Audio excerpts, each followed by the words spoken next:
All right, I'm doing something a little different. I've done this a couple times before, but this is going to be a full formal conference presentation that I've given, turned into a YouTube video about headbanging and car bomb. This is some stuff from my dissertation. If you have read that, it's chapter 3. It's going to be a little while probably before I get back to this project.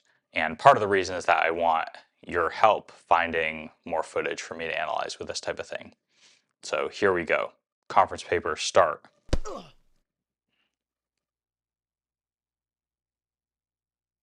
I begin this paper with a meme. This meme, posted in the fan Facebook group devoted to the New York City math metal band Car Bomb, indicates that moving to their rhythmically complex music requires special study, that if you haven't studied the songs, you can't move to them, or at least can't do so correctly. The band's drummer, Elliot Hoffman, implies something similar by equating movement with understanding and stasis with confusion in the band's live audiences. He says, quote, "This music is progressive and complicated, so you can see the pockets of people who actually know the stuff as opposed to people who are just standing there listening, trying to figure out what's happening."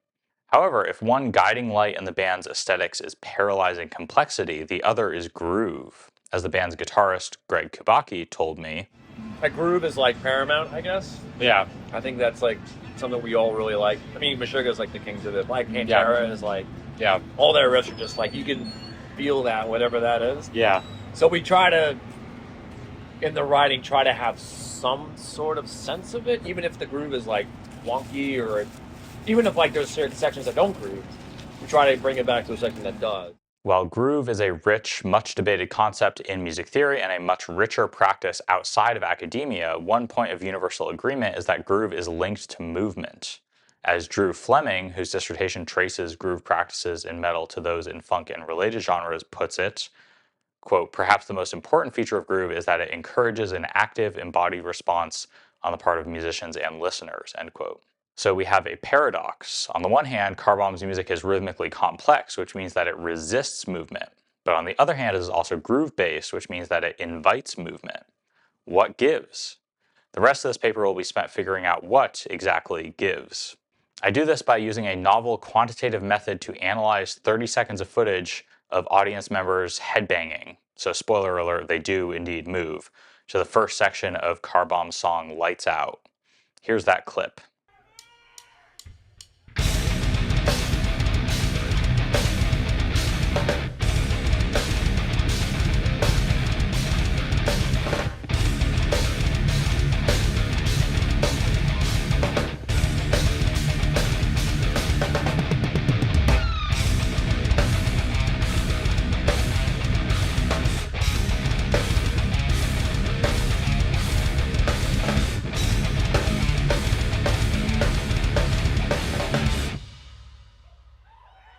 So first, I'll talk about the exact nature of the rhythmic complexity in this excerpt. Second, I'll describe my novel quantitative method for analyzing headbanger motion in this clip.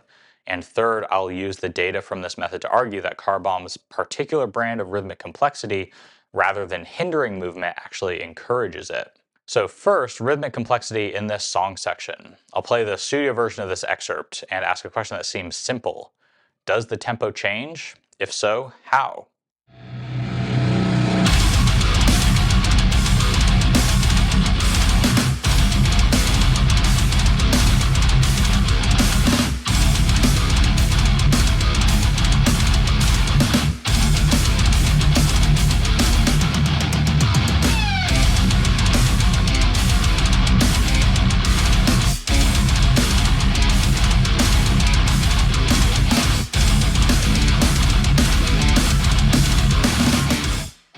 The answer is that it is not so simple after all. In the most immediate sense, yes, it probably feels like the tempo is ratcheting up slightly several times before dropping back down and repeating the process.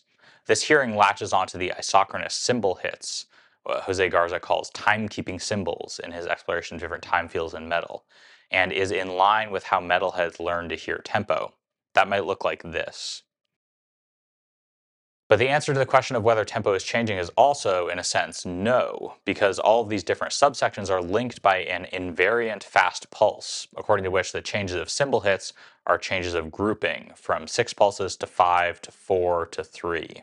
I call this a pulse-preserving tempo modulation. Pulse preserving because this fast pulse doesn't change. Tempo modulation because at the same time, it does feel like the tempo, the rate of felt beats, is changing. This is one particularly disorienting area of the taxonomy of tactus transformations that I developed in my dissertation, and a technique that is ubiquitous in car bombs music. Notating the section according to this common 16th note pulse looks like this. I'll also note that there are non-nesting guitar patterns overlaid on these different tempo feel sections, highlighted in red in the transcription because they follow the rhythm of the kick drum, adding to the impression of overwhelming complexity. But we'll have plenty to talk about only focusing on the apparent tempo changes. Here's the section again, a little bit slower.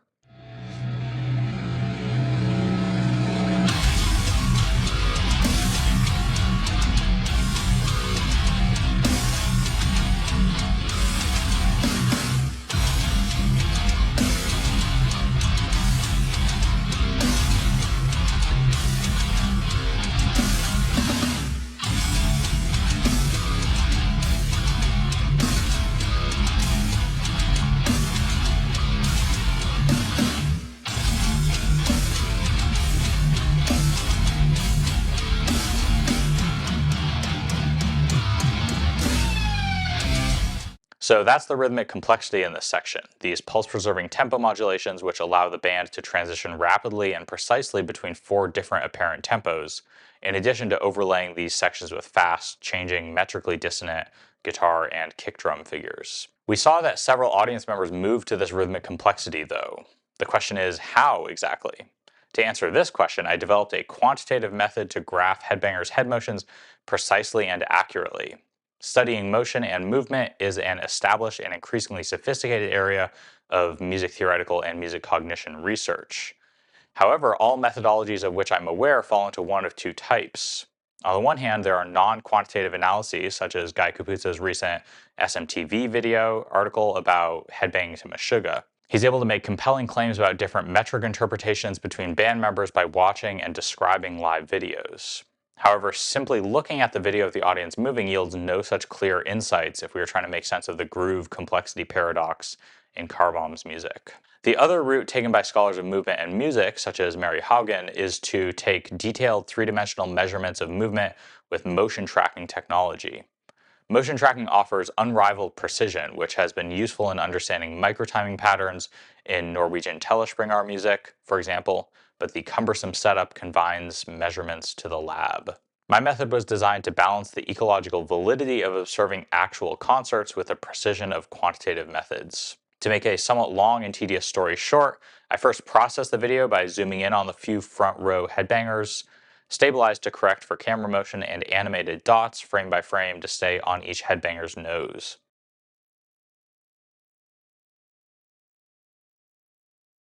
Then I used a computer vision patch in MaxMSP to read position data from these dancing dots, and I arrived at this table of data and this graph of headbanger motions.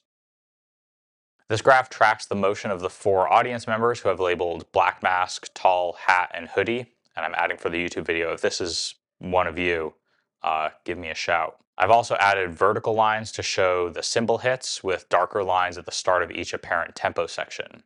Here's an animation of the graph along with the video.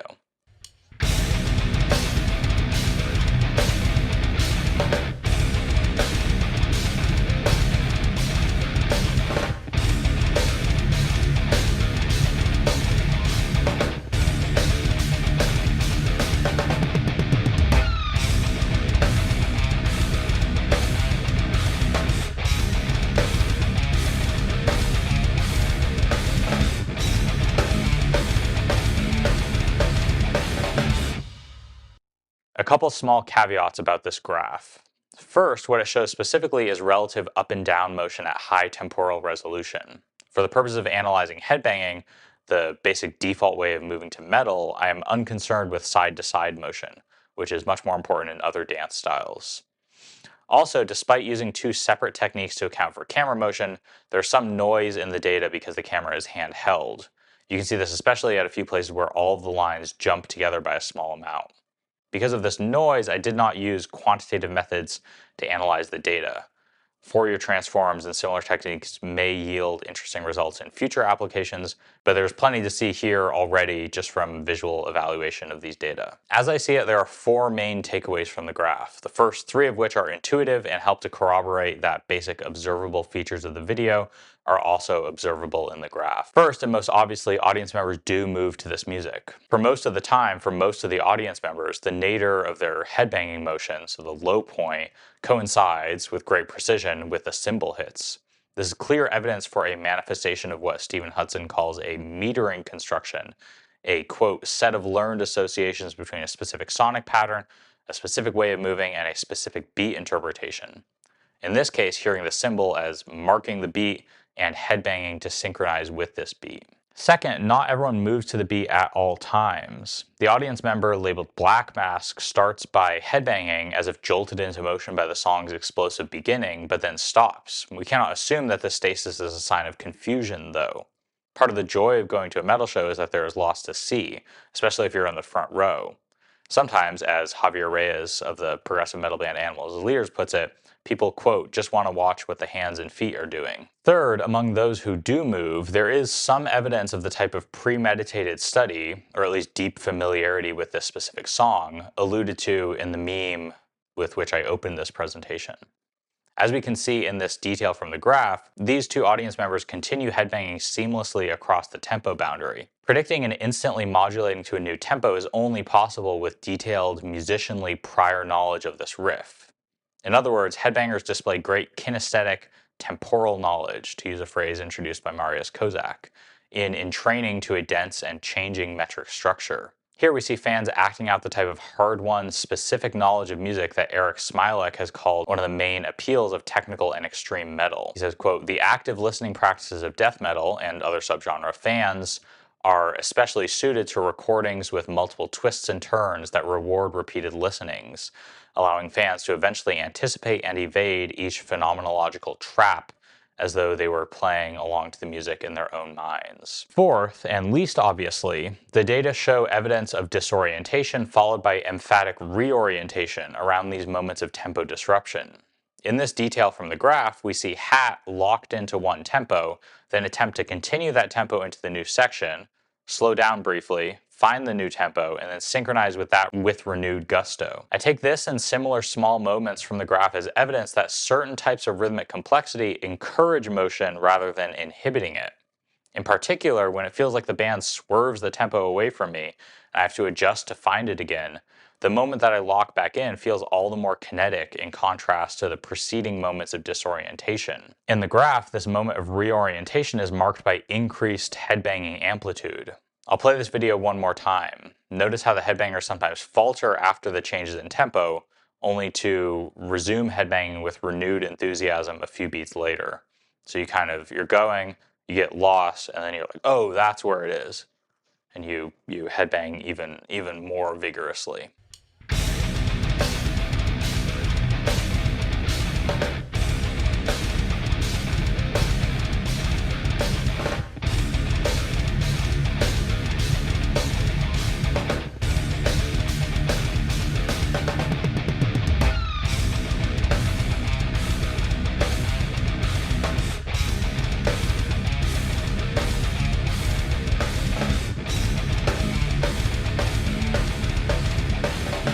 It is exciting to work on a project with such clear next steps. I see the current study as a proof of concept for an ongoing project. There are three main avenues of continued exploration. First, and most obviously, I need to get more footage. And this is where YouTube audience, where you can help me. If anyone has either your own footage or you've found other YouTube videos, metal shows, especially like prog, math metal, anything like that, from behind where you can clearly see the audience and ideally from like a fixed vantage point instead of a handheld thing. I would love to look at those. Second, the current process is time consuming and tedious. Automating the face tracking process would save the most time, but all the face tracking softwares that I tried were stymied by the low resolution of the video, the flashing lights, and the moving camera angle. But maybe with better footage that could be improved. And then third, large amounts of cleaner data would make it possible to explore more sophisticated analysis. So I'm excited in particular about the possibility of applying fast Fourier transforms to headbanger motion to get like a spectrogram style representation of the changing periodicities they entrain to, and looking at much larger sample sizes of audience motion to form more robust conclusions about how certain musical techniques correlate with certain patterns of movement. Music theorists have become increasingly interested in the roles the body plays in creating musical meaning. By analyzing fan movement to complex metal, we are observing their specialized knowledge, and I believe that tapping into these sources of non-academic expertise is one of the most exciting and relevant directions that academic music theory can pursue. See ya.